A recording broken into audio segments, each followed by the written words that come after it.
Hei, bună! Ce faceți voi? Știu că am lipsit în ultima vreme, dar ce să vedeți, m-a lovit o răceală și nu mai aveam voce. Motiv pentru care nu am putut să filmez, că n-aveam cu ce să vorbesc. Așa că ne vedem azi. Și ne vedem cu ceva ce n-am mai făcut de ceva vreme, și anume un book tag, pe care mă gândeam să vi-l propun și voi. Evident că îl face cine vrea, dacă vreți să-l faceți și voi. Dacă nu, nu-l faceți. Deși mie mi se pare drăguț. L-am preluat de ceva vreme, de fapt l-am văzut făcut de Ștefania Istrate în urmă cu ceva vreme, cred că mai mult de jumătate de ani. Da, era ceva pe 2024, deci are cam un an, că ea îl făcuse în 2024. Și am zis că s-ar potrivi și pentru 2025, așa că hai să-l facem și noi, dar întâi să vă pun la locul vostru tradițional. Asta e mâna mea, care vă ține.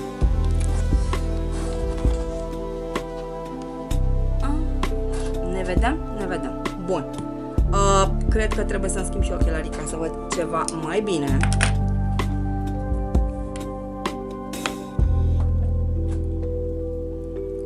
Ce să vedeți, am două perechi de ochelari, ochelarii de serviciu pe care îi țin în geantă și ochelarii de casă pe care îi țin acasă, și îi țin acasă pentru că, ce să vedeți, le cam pică baretele. Bun. Sau brațele. Barete. Sunt venită de la muncă, dacă vorbesc aiurea, înțelegeți voi de ce. Bun. Și cum spuneam, avem book tag. Dacă e books, evident că vorbim despre aceste obiecte minunate. Și eu zic să începem. Avem două tanculețe de cărți. Ignorați sunetele de fond, sunt făcute de fata mea. Și începem cu prima întrebare, care... nu v-am zis cum se numește book tag-ul.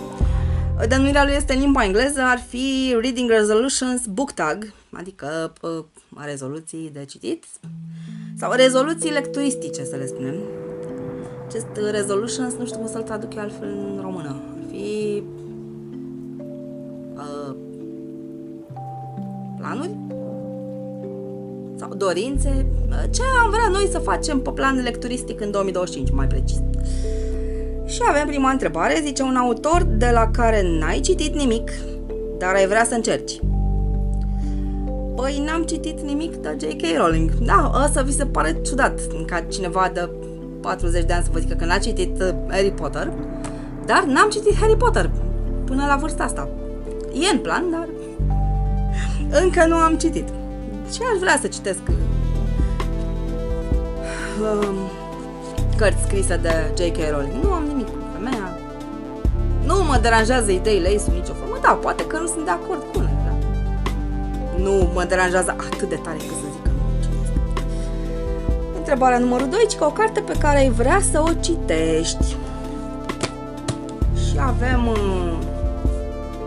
volumul 2 din seria Alex Stern, și anume Hellbent.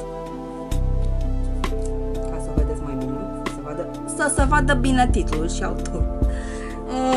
Vorbim despre Hellbent de Leigh Bardugo. Mai mutăm și un telefon ca să facem loc la cărți. Următoarea întrebare zice: o carte clasică pe care ai vrea să o citești. Mi-e cam frică de ea.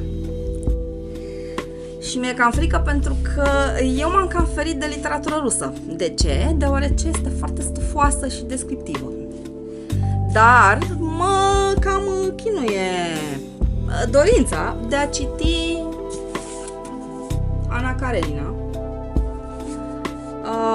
de Lev Tolstoi. Eu am această ediție de la Litera, din mari clasici ai literaturii. Un volum și al doilea volum. Arată aproximativ la fel, e o mică diferență de nuanță între ele două. Următoarea întrebare se referă la o altă carte. Zice, o carte pe care ai vrea să o recitești. Și aici am ales de Charles Dickens. Am ales Ghost Stories. Este o carte care mi-a plăcut foarte mult. E o colecție de povestioare scurte. Fantome. Mi se pare foarte drăguță și sincer am mai recitit dintre povestioare de-a lungul timpului, adică m-am mai tot apropiat de ea. Așa, avem ceva până asta. Următoarea întrebare, întrebarea 5, zice o carte pe care o ai de mult și ai vrea să o citești. Și aici avem un mastodont de carte, de care recunosc că mi-e cam frică, nu din același motiv din care mi-este frică de Ana Karenina, ci pe motiv de dimensiune. Este foarte mare. Și anume, deși de când mi-am cumpărat-o aș vrea să o citesc. Vorbim despre A Promised Land de Barack Obama, care, este una dintre personalitățile preferate din politica mondială. Da, recunosc, eu sunt cu democrația, cu libertate, cu dreptul. Așa că, citesc pe Barack Obama și o citesc pe soția lui și alți lideri din sfera aceasta a democrației și a libertății de exprimare. Bun. Și pentru că tot ne referim la Obama și la Promised Land, avem și următoarea întrebare care zice o carte mare pe care vrea să o citești. Da, deci e mare și aș vrea să o citesc. Chiar în momentul de față, printre alte cărți, citesc și una dintre cărțile soției lui, și anume The Light We Carry de Michelle Obama, care este foarte bună, încă n-am terminat-o, mai am câteva pagini, poate o termin luna aceasta. Să vedem. Următoarea întrebare, întrebarea numărul 8, zice o carte scrisă de un autor pe care l-ai descoperit recent și ți-a plăcut. Și aici m-am referit la Narin Abgarian cu Viața e mai dreaptă decât moartea. Cartea arată așa. Este absolut superb. Aveți recenzie pe canal. N-are sens să mai insist. Întrebarea numărul 8. O carte pe care ai primit-o de Crăciun și ai vrea să o citești. Mi-am luat-o cadou de Crăciun. De fapt, mi-am luat seria cadou de Crăciun, că este o serie sau cred că e o trilogie mai mult. Am primele 2 volume, urmează și al 3-lea, încă nu a apărut, și anume Familia Monet sau Monet. E vorba despre o familie din Statele Unite, deci nu știu dacă se pronunță franțuzește Monet sau mai englezește Monet. Apar, da. Cartea este scrisă de Veronica Ana Marzac. Arată așa. Avem primul volum, Comoara, și mai avem volumul 2. Volumul 2, Prințesa 1, urmează și Prințesa 2. Că ne arată aici pe spate că sunt, uitați, că sunt 3 volume. Nu știu dacă sunt 3 până în momentul acesta sau vor fi 3 în total. Și mai avem 2 întrebări. Întrebarea 9 zice o serie pe care vrea să o citești de la început la final. Aici avem 2 variante de răspuns. Pentru prima variantă de răspuns este vorba despre o serie care s-a încheiat, pe care eu n-am citit-o și v-am menționat-o chiar la începutul tagului, și anume seria Harry Potter. Dar încă nu am cărțile, deci nu am cum să vă arăt niciuna dintre ele, pentru că nu le am sub nicio formă. Iar cea de-a doua serie pe care aș vrea să o citesc de la început până la final, să citesc toate volumele care au apărut și vor apărea.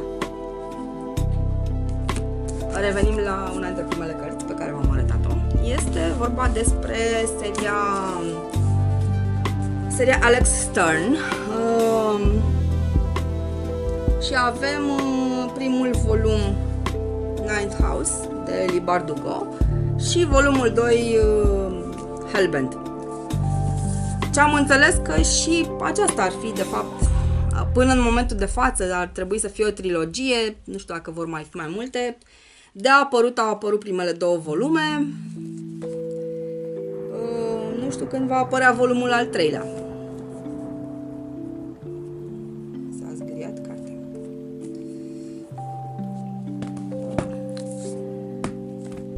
Deci cam asta ar fi răspunsul la întrebarea numărul 9.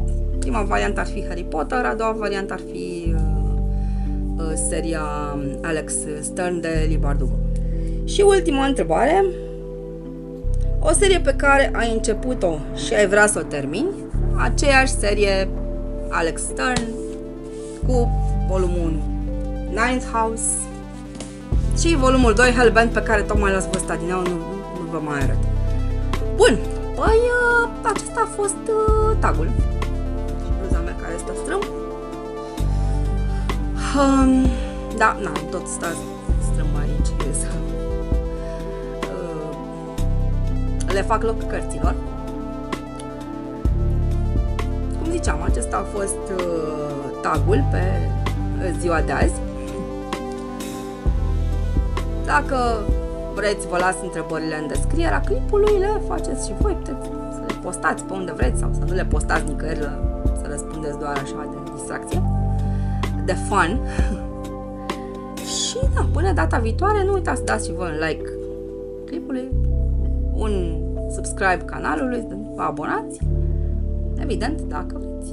Nu obligă nimeni pe nimeni să facă nimic din ceea ce nu dorește. Bun, să vă iau de la locul vostru. Îmi veți vedea mâna pentru a lua camera, ca să pot să opresc, că ce să vezi, n-am telecomandă sau ceva pentru camera. Bun, păi până data viitoare v-am pupat, la revedere, o zi frumoasă și nu uitați de like, subscribe, știți voi.